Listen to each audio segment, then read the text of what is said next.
95 साल के रेडियो वाले पायलट बाबा, जो वैसे तो इस 21वीं सदी की आधुनिक दुनिया टीवी और मोबाइल से तो दूर है, मगर एक रेडियो ही है जिसका साथ उन्होंने कभी नहीं छोड़ा। जी हाँ, आज जेके न्यूज नेटवर्क आपको मिलाने जा रहा है दूसरे विश्व युद्ध के लोको पायलट से, जिन्होंने उस समय से लेकर के अब तक के सालों में बदली इस दुनिया को करीब से देखा है। इनका नाम है नंदन पाल सिंह, जिनकी उम्र 95 साल हो चुकी है, मगर इन 95 सालों में आज तक उन्होंने न तो कोई दवाई ली, न ही कभी किसी डॉक्टर से इलाज करवाया और न ही आज तक उन्हें किसी गंभीर बीमारी का सामना करना पड़ा है। यही नहीं, अपने दूसरे विश्व युद्ध से जुड़े भी कई रोचक अनुभव हैं उनके पास। तो चलिए उन्हीं से मिलते हैं। नमस्कार, आप देख रहे हैं जेके न्यूज़ नेटवर्क और जेके न्यूज़ नेटवर्क आज एक ऐसे व्यक्ति से मिलाने जा रहा है जिन्हें हम लौह पुरुष की संज्ञा भी दे सकते हैं। वह लौह पुरुष जिन्होंने अकेले अपने दम पर अपने को पर्यावरण का संरक्षण की दिशा में इन्होंने कई हजार पेड़ लगाए। आज ये 94 ईयर्स ओल्ड हैं और हमारे बीच मौजूद हैं। खुशी की बात यह है कि ये रेडियो लवर हैं और बचपन से ही 1952 से रेडियो ही सुनते आए हैं। टीवी देखना इन्हें पसंद नहीं। इनका मानना है कि टीवी देखने से आंखें कमज़ोर होती है और चर्बी बढ़ाने से या बढ़ने से शुगर बढ़ता है। आज हम इनसे ही इनकी ही कहानी सुनेंगे और उन्हीं की जुबानी, तो आप ज़रूर देखिए। जी, क्या रहा है आपके अपने बारे में थोड़ा बताएं। इतना जो आप स्वस्थ हैं, इसका राज क्या है? इसका राज यही है कि आजकल जो है फास्ट फूड और तरह तरह का चीज़ का प्रचलन इतना ज़्यादा हो गया है कि कहीं पर भी थोड़ा सा आप जाइए और तुरंत आपके पास भूख लगने लगता है, जो मन लगता है सो खाइए पीजिए, तो स्वस्थ कहाँ तक शरीर काम करेगा।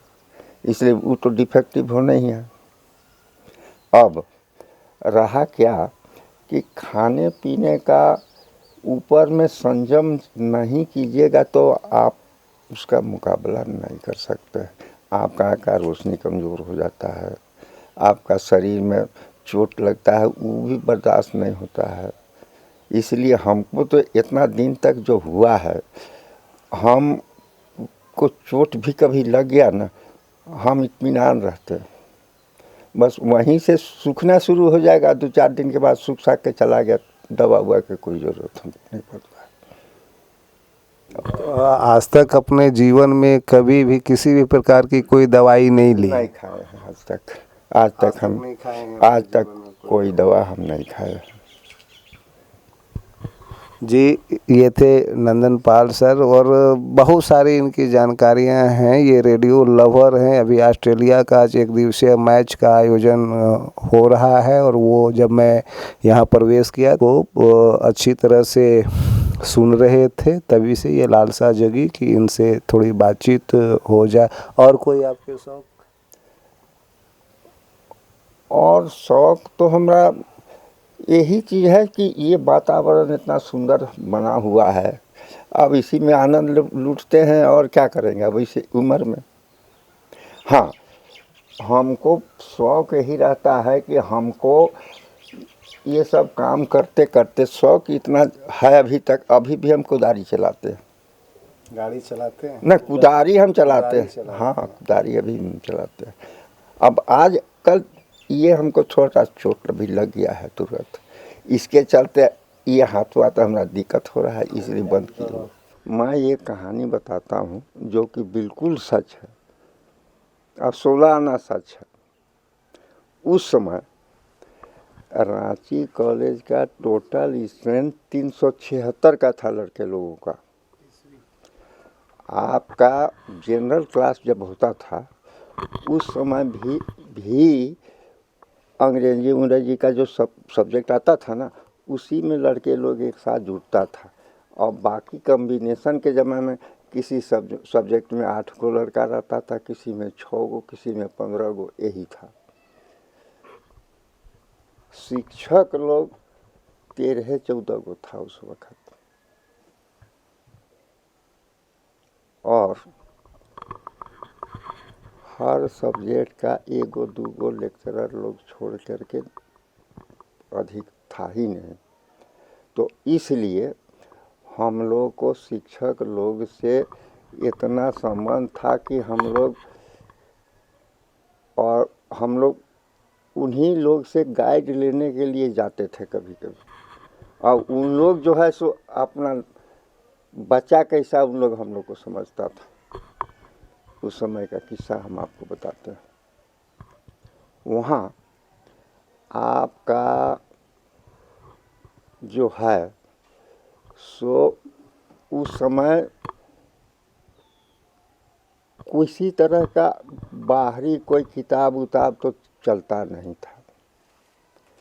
अच्छा, कोई फालतू किताब जो था उस समय सिवाय अंग्रेज लोग का लिखा हुआ छोड़ के कोई किताबें नहीं था यहाँ पर।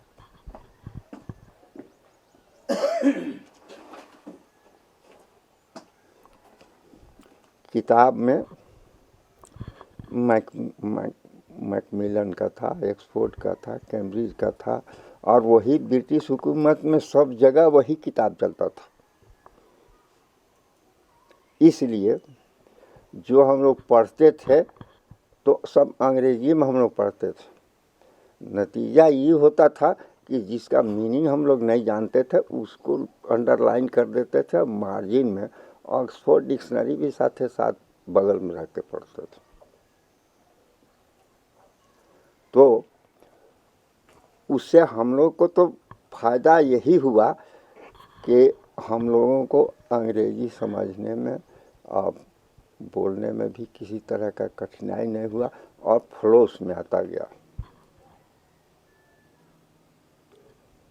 फालतू किताब था ही नहीं।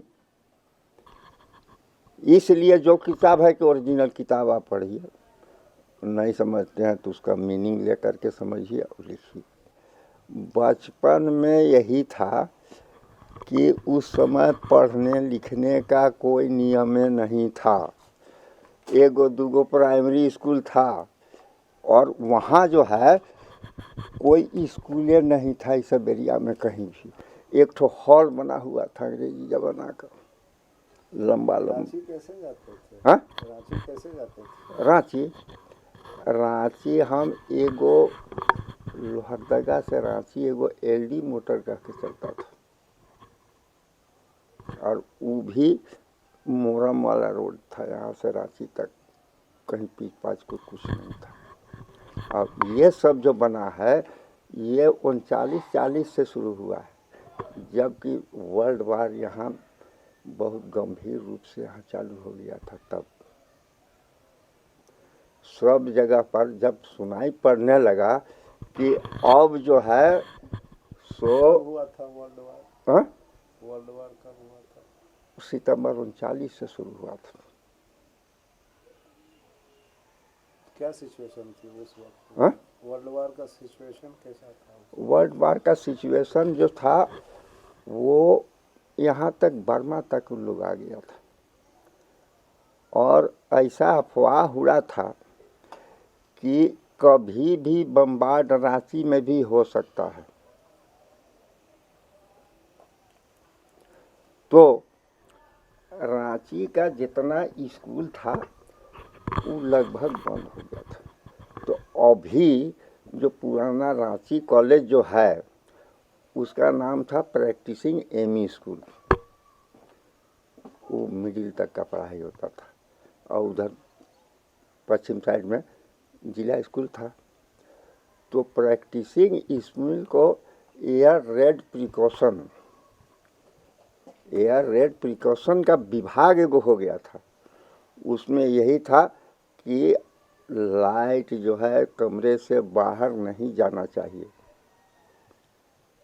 और सड़क पर खंदक बना दिया गया था। इसका जो सायरन जब बजे तो नज़दीक में जो आदमी गड्ढे में छिप गया। पूरा शहर में यहाँ से वहाँ तक गड्ढा कोड़ दिया गया था। लाइट कहीं बाहर नहीं रोशनी निकलना चाहिए। ये सब चलन चलता था। तीसरा चीज़ ये है, खाने पीने से लेकर के जो भी व्यवहार का चीज़ था उसका भी शॉर्टेज हो गया था। कपड़ा भी लेने जाइए तो 3 मीटर से ज़्यादा कपड़ा आपको नहीं मिलता। मिट्टी का तेल जलाना चाहिए जो कि 4 आना में 1 लीटर मिलता था, वो भी आपको 2 आना दे करके आधा लीटर आपको मिलेगा। खाने पीने का भी वैसा ही शॉर्टेज, सब चीज़ का कमी, इस तरह का बुरा हालत हो गया था। आपको वहाँ देखिए, उसके बाद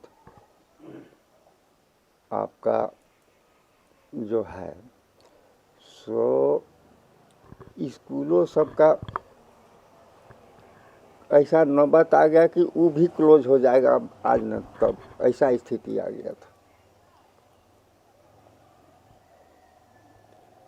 और वहाँ पर रांची में भी हड़कंप मच गया था। रात को आप लाइट जला करके साइकिल पर भी नहीं चल सकते। उसमें हुआ था का उसी वक्त साइकिल का मडगार्ड पिछला हिस्सा जो था ना, उसको चूना में रख दिया जाए ताकि लाइट दिखाई पड़े कि कोई आदमी जा रहा है। इस तरह का स्थिति रांची का हो गया।